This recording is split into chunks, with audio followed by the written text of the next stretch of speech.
The hydrogen revolution. Hello, my name is Paul Raftree, and I'm CEO of Projects RH. And today I'm in Sydney, and I'm being joined by Sidney Clouston, President of Clouston Energy Research Inc., based in Michigan. Many of Sidney's ideas have formed his pathway to become a fellow at MIT for 3 years, and Sidney is currently in Michigan. Sidney, thanks for your time today and for offering to join us to discuss the opportunities in hydrogen and in particular why it's been becoming active in Nepal and in Africa. You have a clear passion for this and you understand the mechanics. So as a matter of fact, you're a subject matter expert because very few people really understand the technology and the economics of it. So welcome, Sidney. Well, thank you, Paul. Yes, I'm involved with energy research. My company is Clouston Energy Research, LLC, incorporated in Oregon, USA. I am also the co-founder of a company in Africa. That's a long story. I'm going to spare you that. But we're involved with several projects in development. I have some international cooperators. Investors contact me looking for good projects to invest in and having discussions with them. In Nepal, which is our main focus here, I think, the project in Nepal, there's two run-of-the-river hydropower projects that currently has a power purchase agreement, I was told by the chairman of that company. And they're happy to know that we're working on the investment section. And this hydropower, they have a lot of water and rivers. They are the headwaters for the Ganges and the Indus River. These rivers are major rivers. And the water flow is existing for the hydropower on a base load basis. Base load being rather permanent, not intermittent. And so the electricity produced from the hydropower we see as being available for electrolyzers, which is a lot of work being done on them, improving them. And some have advanced further than others. Just recently, Plug Power just got a very large investment from the U.S. Department of Energy. And so with the electrolyzers, we could use the water that is supplying the hydropower and making the electricity to make hydrogen fuel. I've been in discussions with Dr. Thapa. Dr. Thapa is the lead hydrogen expert at Kathmandu University in Nepal. A delightful person. He did a TEDx voice-over presentation. I was very impressed with that. This is currently being made available. And that TEDx covers quite a bit of the hydrogen fuel production. That's his focus at Kathmandu University. So we are in discussion and looking for the investment partners. So, Sidney, how, if you're producing the hydrogen and you're obviously capturing it, are you pipelining it somewhere or are you planning to make ammonia with it and then transfer the ammonia? And is it commercially viable? I don't have all the answers at this point, But let me say this, ammonia is a product for transportation. And so we can discuss ammonia as a intermediary product. I, um, I have to rely on some of these other experts like Dr. Thapa, but we have discussions also with the deputy director of a bank in Nepal. That's all I can say. He's in the UK right now with a conference. His name is Prahlad Giri. But I've been working on this, and then if I may jump away from Nepal for a moment and go to Africa, I found it to be fascinating. I wrote a concept note and invited the ambassador to Nigeria from the Democratic Republic of Congo. He came to the lunch with another person, and we discussed the opportunity in the Democratic Republic of Congo, which is a lake called Lake Kivu, spelled Kivu. Lake Kivu is over a geological fissure that seeps natural gas into the lake. It gets so saturated, it has exploded in the past. But Rwanda, the neighboring country, is extracting the natural gas from the water.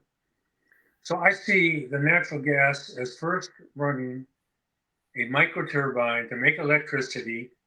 We're talking about a lake, so there's the water available. And electrolyzer equipment would make hydrogen fuel for the subsequent modular microturbine or for export. So would you turn the hydrogen into ammonia, or would you be selling the gas? I think you have an option to do one or the other or both. I mean, the point people want to see hydrogen at, or ammonia, is at $10 US a kilo, because under the Inflation Reduction Act, if you do this in the United States, you get a $3 a kilo subsidy. So that makes it competitive with diesel. So what are the prices you're looking at being able to manufacture it for in Nepal and in Africa? I didn't understand that question. What? Well, if you're making hydrogen into something that's saleable, you need to have an idea of what price you're going to make the product at. So the benchmark that's been established, as I can see it, is $10 a kilo. Do you have any idea of what the price would be? And that's what the US industry can make it at hydrogen. We haven't worked that up yet. Right. It depends on the price of the electrolyzer. We have to extract the natural gas out of that lake. That's another expense in the equipment. The microturbines, well, Siemens makes it, but also Capstone in the United States. So you have two different sources to discuss costs with. We haven't got to that point just now, and we're looking forward to doing that. I get inquiries from the DRC, which means Democratic Republic of Congo. The DRC people are interested in pursuing. They want to do get an income and get a smart city going and so forth. So that's about all I can tell you at this point. But if you're going down this process, which is admirable, because in my understanding of this, you're producing green hydrogen, not blue hydrogen. Therefore, you're meeting environmental wishes. Are you getting any support from governments in being able to produce this replacement fuel? The green hydrogen is available in our plan for Nepal. In Nigeria, in the Democratic Republic of Congo, you wouldn't say green hydrogen. They want to use the color blue. But we're looking to capture the CO2 from the methane microturbine power generator. The use of the CO2 has a market value. I've had discussions in the United States with the president of the Algae Association in regards to using the CO2 to feed the algae in bioreactors. Depending on the algae used, the bioreactors can make jet fuel, can make pharmaceuticals like omega-3 and other products. So capturing the CO2 is important. In addition to those things, we're looking at separating the oxygen from the carbon, CO2. The carbon atoms with cohesive attraction will bind together to make graphite. Graphite is a precursor for graphene, a wonderful material. A lot of research is going on, some applications to materials. So capturing the CO2 also includes routing it to older fossil fuel wells, oil wells.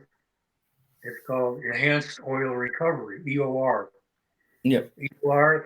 So we don't want to waste the CO2, and if we're capturing it and utilizing it, in my opinion, it becomes quite green, and the emissions are reduced or eliminated from the atmosphere. So that should make a lot of environment happy. I think your process is quite green because that CO2 is being emitted by the lake anyhow. So unless you capture it, it will go to the environment. So I think that's really important. But the point I'd like you to expand upon is that if you're making graphene, that it is also a green material that we need for the making of modern batteries, which is a very critical part of the way we're going in renewable energies. So could you just comment a bit more on the graphene? Well, graphene, there's work being done in Northern California at the Lawrence Livermore National Laboratory.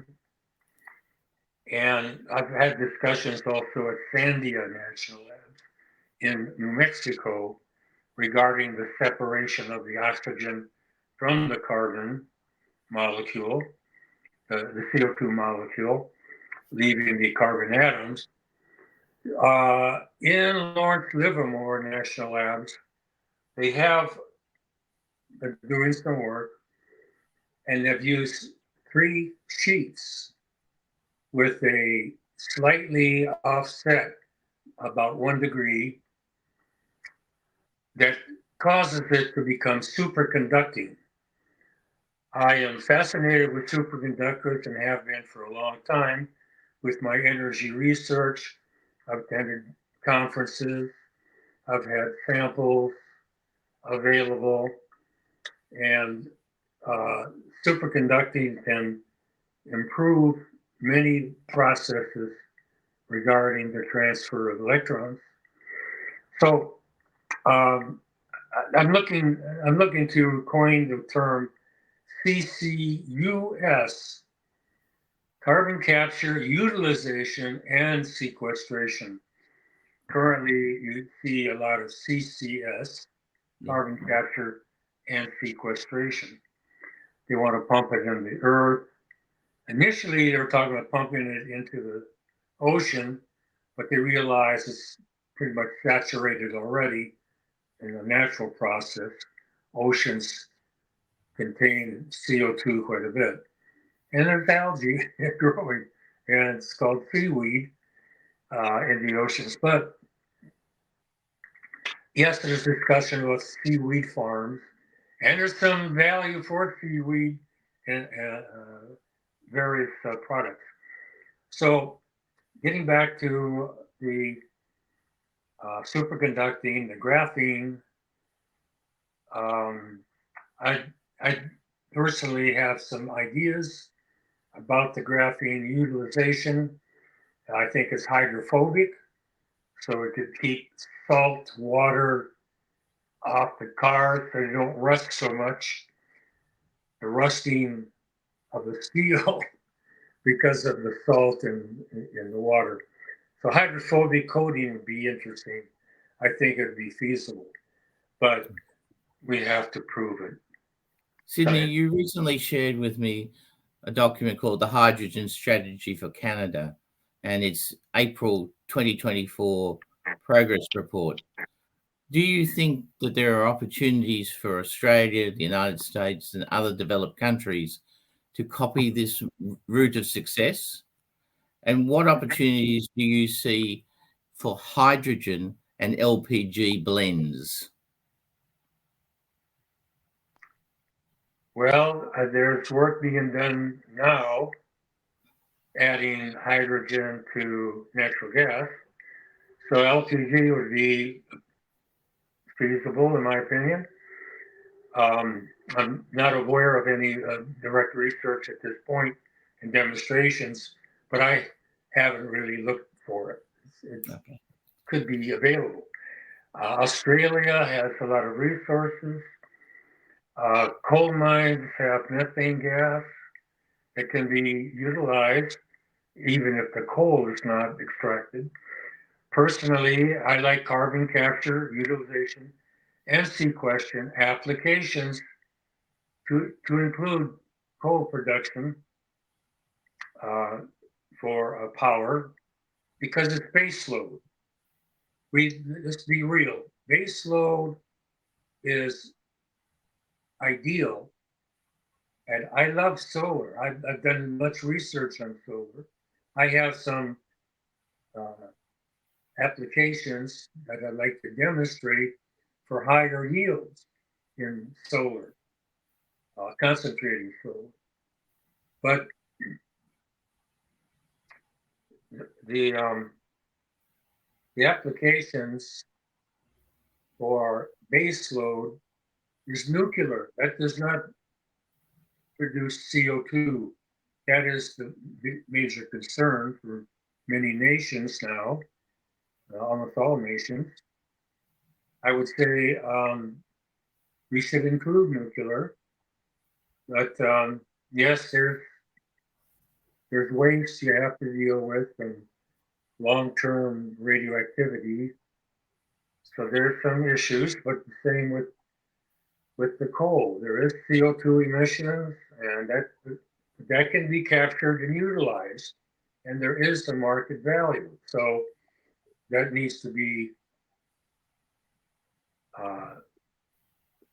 observed and researched in a fair manner. But I do like renewable energy. Certainly, hydropower is a wonderful resource. Well, yes, I think that's really important because the things we've discussed have been about using those sources of power to produce hydrogen. And that if you turn it into ammonia or add it to pipelines, that it's a transferable energy source and storable. Thank you very much for your time and your insights. We particularly valued your comments about the future of hydrogen in a global market and your time today. We wish you every success with your work in Nepal, Africa, and elsewhere in developing the opportunities for hydro. That's for the helium, hydrogen. Thank you. My name is Paul Raftery. I'm the CEO of Projects RH, and today I have been joined by Sidney Clouston, President of Clouston Energy Research, and he is based in Michigan. Ladies and gentlemen, goodbye for now. Goodbye.